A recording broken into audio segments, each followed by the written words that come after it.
Hello and welcome back to Kings Commerce Zone. So दोस्तों, काफ़ी ज़्यादा ठंड पड़ रही है। मैं भी अभी जो वीडियो बना रहा हूँ, साथ में मैंने रूम हीटर लगा के रखा हुआ है। दोस्तों, आपका एग्ज़ाम का कुछ अता पता तो है नहीं कब होगा, और जब एग्ज़ाम की डेट पता ना हो तो वैसे ही मोमेंटम नहीं रहता, ना आपका पढ़ने का रहेगा ना मेरा पढ़ाने का रहेगा। एक बार एग्ज़ाम की डेट आ जाए तो थोड़ा आइडिया रहता है कि ये एग्ज़ाम इस महीने होने वाला है, तो उस हिसाब से फिर प्रिपरेशन भी जो है आप बूस्ट करते हो। और मेरा भी इंटरेस्ट बना रहता है पढ़ाने में, क्योंकि पता है कि अब एग्ज़ाम आने वाला है, तो ये जो MCQs में डिस्कस करूँ उसको ख़त्म करना है।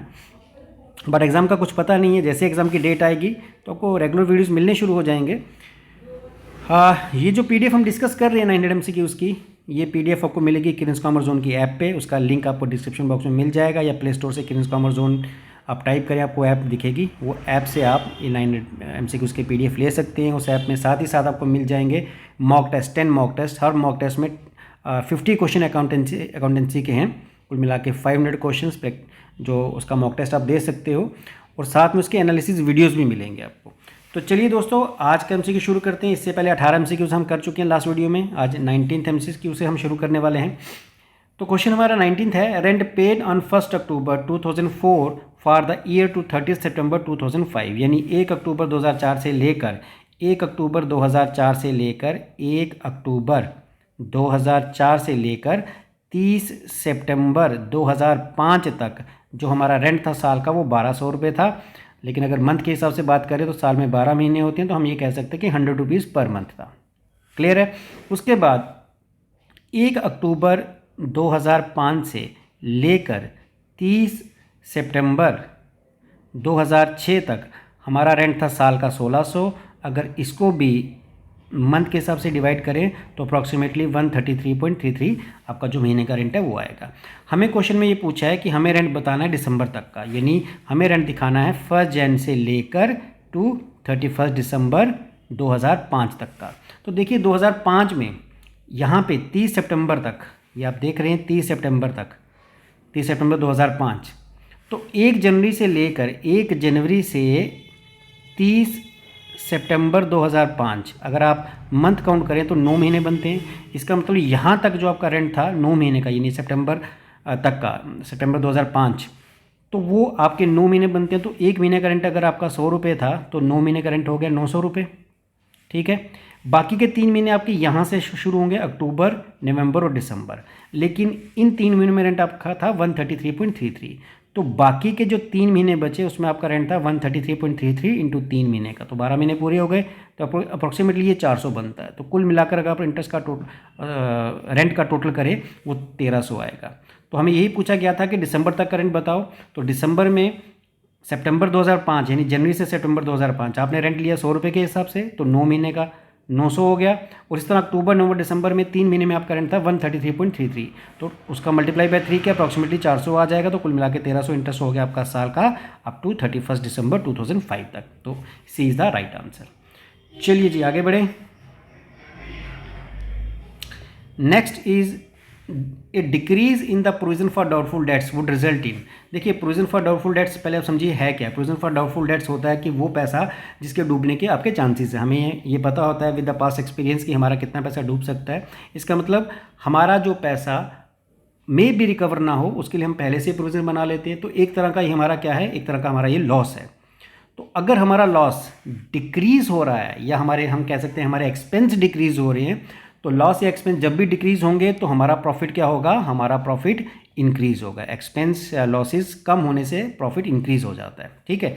तो a decrease in the provision for doubtful debts would result in, उससे क्या होगा, एन इंक्रीज इन लाइबिलिटी। बिल्कुल नहीं, लाइबिलिटी से इंक्रीज नहीं होगी, उल्टा प्रोविजन एक लाइबिलिटी है, लाइबिलिटी डिक्रीज होगी। तो ये आंसर गलत। Decrease in working capital, working capital पर इसका कोई फर्क नहीं पड़ने वाला।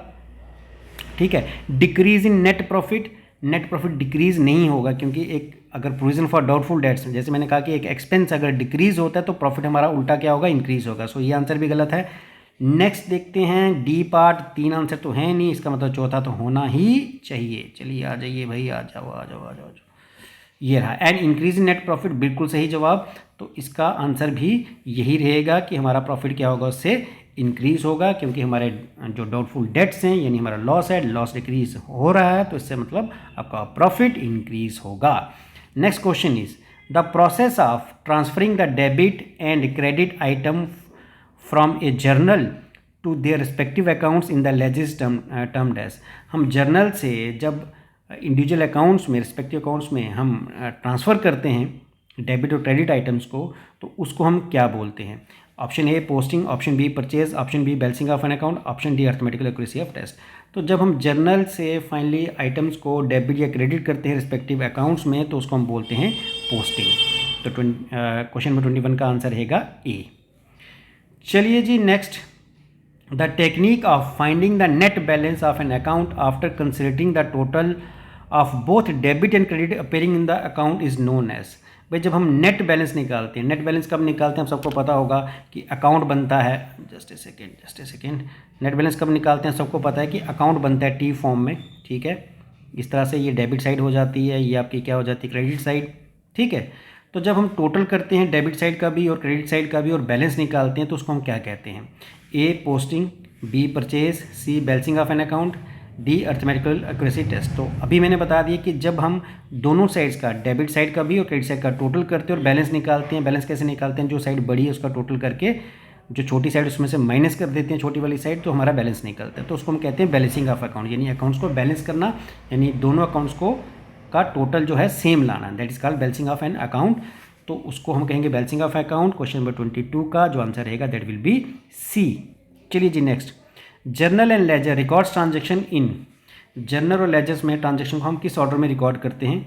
Chronological order. क्रोनोलॉजिकल ऑर्डर का मतलब हो गया इन ऑर्डर ऑफ ऑकरेंस, यानी डेट के हिसाब से ट्रांजेक्शन रिकॉर्ड होती है जर्नल में, और एनालिटिकल ऑर्डर रिस्पेक्टिवली। और जो लेजर है उसमें एनालिटिकल ऑर्डर में, यानी सिमिलर नेचर के ट्रांजेक्शन को हम एक जगह इकट्ठा कर देते हैं, तो उसको हम बोलेंगे एनालिटिकल ऑर्डर। तो जो जर्नल लेजर में ट्रांजेक्शन रिकॉर्ड होती हैं वो क्रोनोलॉजिकल और एनालिटिकल ऑर्डर में रिकॉर्ड होती हैं। हो सकता है इसका शायद आंसर पीछे गलत है, तो इसका सही आंसर रहेगा ए। चलिए जी, ledger book is popularly known as. Ledger को हम क्या कहते हैं? Option A secondary book of account, B principal book of account, C subsidy book of account, D none of the above. Ledger को आप सबको पता है कि क्या कहते हैं? Principal book of account. और जर्नल को क्या कहते हैं? प्राइम एंट्री कहते हैं। जर्नल से बुक ऑफ प्राइम एंट्री होता है, तो जर्नल को हम कहते हैं बुक ऑफ प्राइम एंट्री, यानी जिसमें सबसे पहले एंट्री रिकॉर्ड की जाती है। और लेजर को बोला जाता है प्रिंसिपल बुक ऑफ अकाउंट, यानी जो मेन बुक होती है। चलिए जी next is, at the end of the accounting year all the nominal accounts of the ledger books are. देखिए जितने भी रियल और पर्सनल अकाउंट्स हैं इनको बैलेंस किया जाता है, ठीक है। लेकिन जो नॉमिनल अकाउंट होते हैं, यानी जिनमें हम इनकम्स और एक्सपेंसेस या लॉसेस रिकॉर्ड करते हैं, उनको हम बैलेंस नहीं करते। उनका जो भी अमाउंट होता है, जो भी बैलेंस होता है, सीधा हम ट्रांसफर करते हैं प्रॉफिट एंड लॉस अकाउंट में। सो क्वेश्चन क्या आता है? At the end of the accounting year all the nominal accounts of the ledger book are. Option A balanced but not transfer to profit loss account. बिल्कुल नहीं, उनको balance नहीं किया जाता, और जो भी उनका अमाउंट होता है वो सीधा हम कहाँ ट्रांसफर करते हैं? प्रॉफिट लॉस अकाउंट में, इसलिए ये आंसर गलत है। बाकी ऑप्शन देख लेते हैं। Not balanced and also balance is not transfer to profit and loss account. बिल्कुल ये तो सही है कि नॉट बैलेंस, उनको बैलेंस नहीं किया जाता, लेकिन ये गलत है कि balance is not transferred, balance को ट्रांसफर किया जाता है, इसलिए ये ऑप्शन भी गलत है। बैलेंस्ड, बैलेंस नहीं किया जाता, जो भी नॉमिनल अकाउंट को बैलेंस नहीं किया जाता।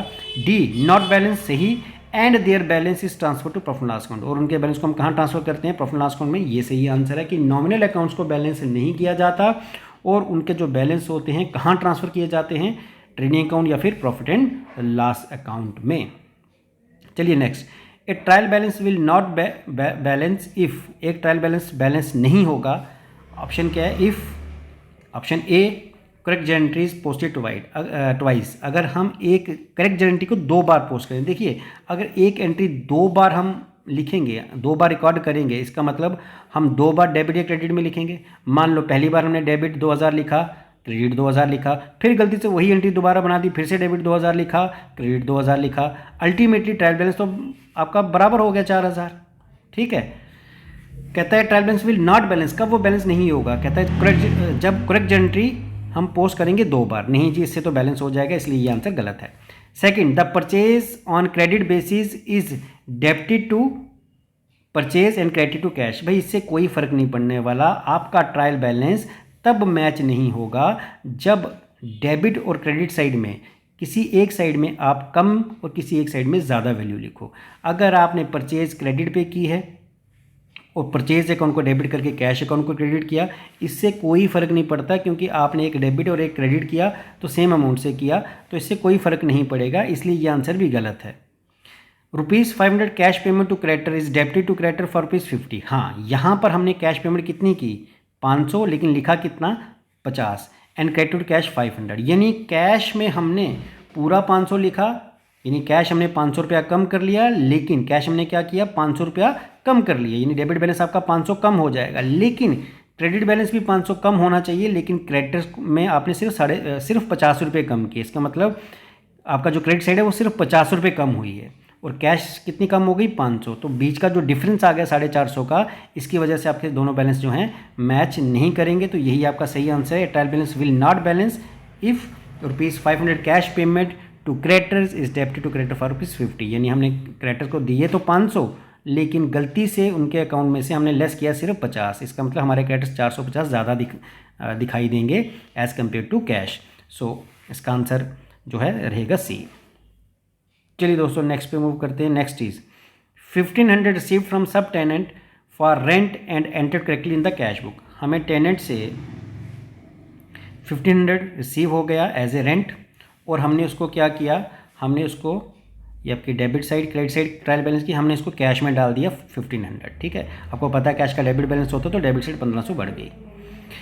सो 1500 receive from sub tenant for rent entered correctly in the cash book में हमने करेक्टली एंटर कर दिया, is posted to the debit of the rent account, लेकिन गलती से हमने इसको रेंट अकाउंट में डेबिट कर दिया, जबकि रेंट अकाउंट को हमें करना था क्रेडिट, मतलब कैश में डेबिट करना था, रेंट अकाउंट में यहाँ पर हमें क्रेडिट करना था, ये इसका सही था, लेकिन हमने ऐसा किया नहीं, हमने रेंट अकाउंट को ही डेबिट कर दिया। इसका मतलब कितना फ़र्क आ गया, एक 1500 यहाँ आना चाहिए था, एक यहाँ आना चाहिए था, लेकिन गलती से दोनों एक ही साइड में आ गए, तो आपको जो फ़र्क दिखेगा वो 3000 का दिखेगा।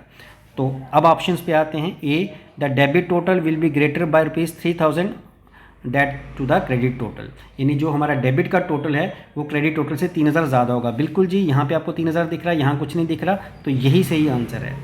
दूसरा, the debit total will be greater by ₹1500 then the credit total. नहीं जी, 1500 नहीं, पूरा 3000, क्योंकि जो 1500 आपने यहाँ लिखना था वो भी आपने यहाँ लिख दिया, तो 1500 ऑलरेडी आपने जो सही किया लिखा, और 1500 आपने जो गलत यहाँ पे लिखना था लेकिन लिखा यहाँ, उसकी वजह से एक्चुअल में जो फ़र्क पड़ा वो 3000 का पड़ जाएगा। So A is the right answer.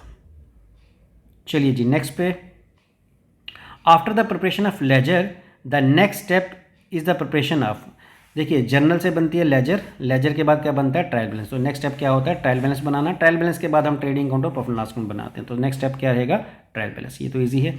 चलिए जी नेक्स्ट पे मूव करते हैं। Next is after preparing the trial balance बनाने के बाद the accountant finds that the total of debit side is short by ₹1500। देखिए ये हमने ट्रायल बैलेंस बनाया, ठीक है, मान लो ये डेबिट साइड और ये क्रेडिट साइड है, कहता है जो डेबिट साइड है वो क्रेडिट साइड से 1500 कम है। मान लो अगर क्रेडिट साइड 4000 है तो डेबिट साइड में सिर्फ 2500 लिखा गया, यानी इससे 1500 कम है। दिस डिफरेंस विल बी, अब इस डिफरेंस को हम कैसे शो करेंगे, credit to suspense account, suspense account में क्रेडिट करेंगे, बिल्कुल नहीं जी, सस्पेंस अकाउंट में अगर ये 1500 में यहाँ क्रेडिट करेंगे तो उल्टा ये बैलेंस हमारा और बढ़ जाएगा, तो ये गलत है। डेबिट टू सस्पेंस अकाउंट, बिल्कुल हम क्या करेंगे, जो साइड छोटी है उसमें जितना कम अमाउंट दिखाया गया उतना अमाउंट डेबिट कर देंगे, तो जो साइड छोटी हो उसी साइड को डेबिट या फिर क्रेडिट कर दिया जाएगा with suspense account. So answer क्या रहेगा debit to suspense account, suspense account को डेबिट कर देंगे 1500, ताकि हमें दोनों बैलेंस क्या दिखें, बराबर दिखें। ठीक है, सी था adjusted to any of the debit balance account, any नहीं, सिर्फ सस्पेंस अकाउंट को ही हम डेबिट करेंगे। और डी जो पार्ट है adjusted to any of the credit balance account, credit में तो करेंगे नहीं क्योंकि क्रेडिट साइड तो ऑलरेडी बड़ी है, हमें डेबिट साइड में ही एडजस्टमेंट करनी है, और करनी भी किसके साथ है, सस्पेंस अकाउंट के साथ। चलिए जी next is the total of discount column on the debit side of cash book, जो हमारी कैश बुक है उसकी डेबिट साइड में जो डिस्काउंट कॉलम होता है deducted by the customer when paying their account, जब वो अपना पैसा पे करते हैं और अपना डिस्काउंट काट लेते हैं, इस पोस्ट उसको हम कहाँ पे दिखाएंगे, क्रेडिट ऑफ डिस्काउंट अलाउड। देखिए हमारी जो कैश बुक है इसके 2 कॉलम होते हैं, ठीक है, सॉरी 2 साइड्स होती हैं, डेबिट साइड और क्रेडिट साइड। जो हमें डिस्काउंट आता है, ठीक है, यहाँ पे कैश और यहाँ पे हम डिस्काउंट, जो हमें डिस्काउंट कस्टमर, मान लो राम ने मुझे पेमेंट की 1400 और 100 रुपये मैंने उसको डिस्काउंट दे दिया, तो वो डिस्काउंट हम कैश बुक की डेबिट साइड में दिखाते हैं। लेकिन वो डिस्काउंट हमारे लिए एक तरह का एक्सपेंस होता है, और एक्सपेंस आपको पता है कि एक्सपेंस कहाँ जाते हैं, डेबिट में, क्योंकि रूल होता है debit all expense and losses. तो सबसे पहली बात ये कि जो डिस्काउंट आपने कस्टमर को दिया वो आपके लिए एक्सपेंस है, यानी आपने डिस्काउंट कस्टमर को क्या किया है, अलाउ किया है, और जो भी एक्सपेंस होते हैं डेबिट साइड में आपको दिखाने होते हैं। ठीक है, अब आते हैं ऑप्शंस पे। तो जो आपने डिस्काउंट दिया था कस्टमर को, अब उसको कहाँ पोस्ट करेंगे, एक credit of discount allowed account. देखिए डिस्काउंट अगर अलाउ करते हैं हम तो ये हमारे लिए बन जाता है एक्सपेंस, और एक्सपेंसिस को कभी भी क्रेडिट नहीं किया जाता, एक्सपेंस को हमेशा क्या किया जाता है, डेबिट किया जाता है। Debit of the discount received, discount अगर रिसीव कर रहे हैं तो इट मीन्स कि ये इनकम है, और इनकम्स को हम डेबिट नहीं करते, इनकम्स को हम क्या करते हैं, क्रेडिट करते हैं, इसलिए ये आंसर भी गलत है। Credit of the discount received account, अब अगेन ये जो डिस्काउंट है ये हम रिसीव नहीं कर रहे, ये हम अलाउ कर रहे हैं, तो ये हमारी इनकम नहीं है, इसलिए हम ये हमारा आंसर भी गलत है। And D, debit of discount allowed account, बिल्कुल यही हमारा आंसर है, क्योंकि जब हम कस्टमर को डिस्काउंट दे रहे हैं तो इसका मतलब हमारा एक्सपेंस है, यानी हम डिस्काउंट अलाउ कर रहे हैं, और डिस्काउंट अलाउ कर रहे हैं तो एक्सपेंस है, और एक्सपेंस है तो कहाँ आएगा, डेबिट साइड में। So debit of the discount allowed account. चलिए जी नेक्स्ट पे मूव करते हैं। Next is which of the following is kind of cash book, इसमें से कौन सी है जो कैश बुक, एक तरह की कैश बुक है, simple column, double column, 3 column, all of above. ये तो आप सबको पता है कि तीनों ही कैश बुक के अलग अलग टाइप्स हैं। So all are the kind of cash book, all are kind of cash book. Cash book is a type of but treated as of account. देखिए cash book is a type of, यहाँ पर blank is type of subsidiary book है, लेकिन इसको principal book treat किया जाता है। आप सबको पता है कि सब्सिडीज बुक कौन सी होती हैं बिजनेस में, जो बहुत ज़्यादा ट्रांजैक्शन जिस चीज़ की होती है, फॉर एग्जांपल कैश की होती है, सेल्स की होती है, परचेज़ की होती है, तो उसके लिए अलग से एक बुक बना दी जाती है, उसी को हम कहते हैं सब्सिडरी बुक। और cash book is a type of subsidiary book है, लेकिन ये प्रिंसिपल बुक भी है, क्योंकि जब हम इसको बना लेते हैं तो हमें कैश अकाउंट बनाने की जरूरत नहीं पड़ती, तो इसलिए ये एक सब्सिडरी बुक तो है ही है, साथ ही साथ ये प्रिंसिपल बुक भी है, क्योंकि इसके बाद आपको कैश अकाउंट बनाने की ज़रूरत नहीं पड़ती। चलिए जी नेक्स्ट इज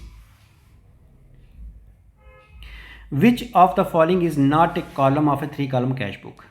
जो हम 3 कॉलम कैश बुक बनाते हैं उसमें कौन सा है, इनमें से कौन सा जो उसके कॉलम में नहीं आता। कैश कॉलम आता है बिल्कुल, ये 13 गलती से है लिखा हुआ।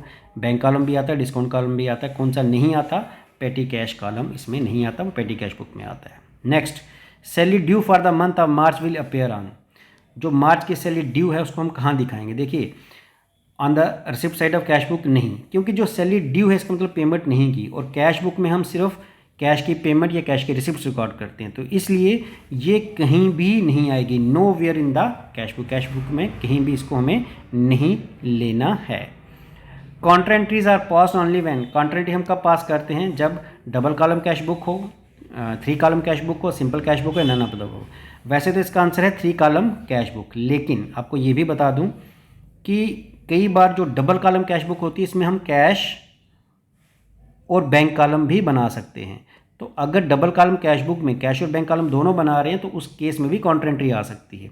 तो ये थोड़ा सा आप इस तरह के क्वेश्चन में आपको बोलूँ कि ऐसे क्वेश्चन जनरली पूछे नहीं जाते, क्योंकि double column cash book cash और बैंक कॉलम वाली भी होती है और कैश और डिस्काउंट कॉलम भी होती है। लेकिन अगर आपको मान लो ये क्वेश्चन आ भी गया तो अपने 3 कॉलम पे ही क्लिक करना है, क्यों, क्योंकि 3 कॉलम में तो सारे ही कॉलम आते हैं। ठीक है, चलिए जी next is the cash book records. Cash book क्या रिकॉर्ड करती है, आप सबको पता है कि जितनी कैश रिसिप्ट्स और पेमेंट है कैश में वो रिकॉर्ड करती है। सो इसका ज़्यादा एक्सप्लेन करने की जरूरत नहीं है, all cash receipts and payment.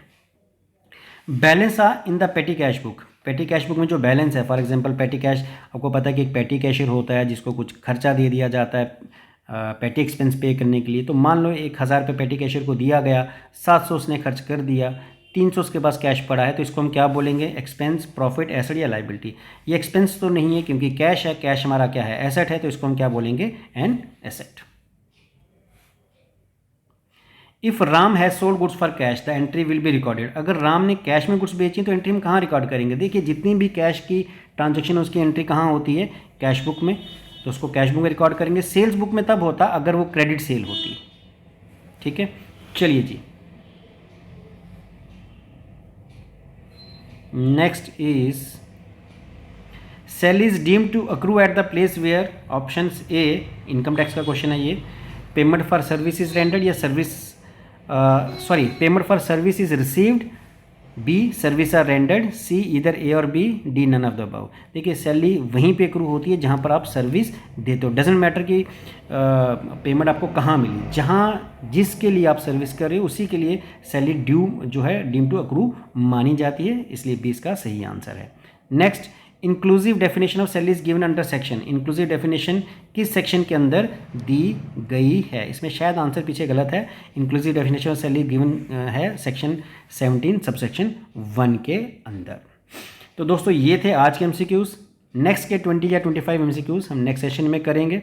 आज के लिए इतना ही। थैंक यू दोस्तों, थैंक यू वेरी मच।